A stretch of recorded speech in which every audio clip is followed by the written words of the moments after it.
इसके तहत जल्दी ही भरतपुर, बीकानेर, अजमेर के इंजीनियरिंग कॉलेजों का उन्नयन राजस्थान इंस्टीट्यूट ऑफ टेक्नोलॉजी स्थापित कर रहे हैं। अगले 2 साल में 20 ITI और 10 पॉलिटेक्निक कॉलेज भी खोले जा रहे हैं, क्योंकि जब तक हम किसी क्षेत्र में, अगर किसी क्षेत्र में हम विशेष योग्यता हासिल नहीं करेंगे तो हम दुनिया के अंदर जाकर के अपनी प्रतिभा नहीं दिखा पाएंगे।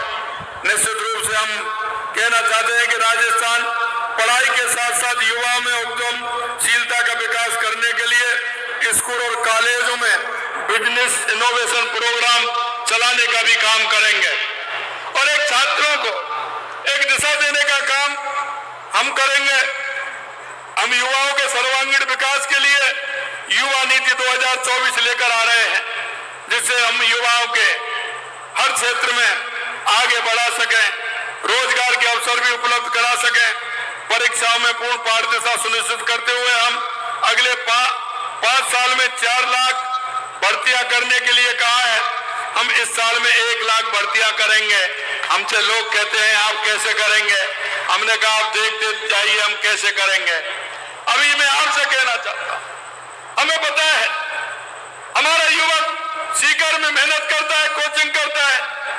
हमारा वो किसान का बेटा वहां से कोचिंग करने के लिए आता है, पिताजी को भी विश्वास दिलाता है, छात्र के प्रति भी पिताजी में हम विश्वास होता है कि मेरा बेटा पढ़ता है, निश्चित रूप से आने वाली परीक्षा में वो पास होगा।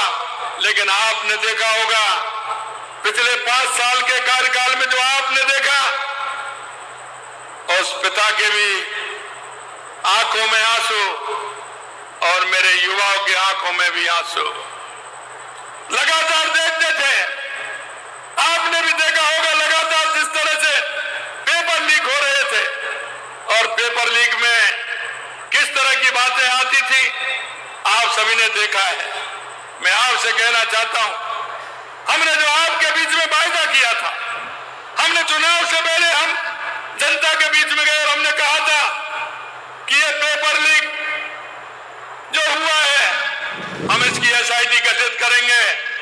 हम किसी भी प्रकार से ऐसे लोगों को जिन्होंने युवाओं की आंखों में आंसू लाने का काम किया है, हम किसी भी कीमत पर नहीं बख्शेंगे।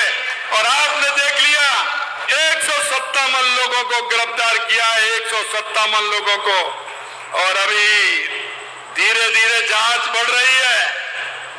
कई लोग कह रहे हैं, विरोध के लोग भी कह रहे हैं, क्योंकि उनको भी आइडिया है, वो भी कहना चाह रहे हैं। मैं आपसे कहना चाहता हूं, ये हमारी सरकार कृत संकल्प है कि किसी भी क्षेत्र में हमारे युवाओं के साथ जिन्होंने धोखा किया है, उनको हमारी सरकार किसी कीमत पर छोड़ने वाली नहीं है। मित्रों, मैं आपसे कहना चाहता हूं, हमने कहा है लगातार आप देखते जाइए, हर क्षेत्र में जगह निकलेंगे जहां आवश्यकता है।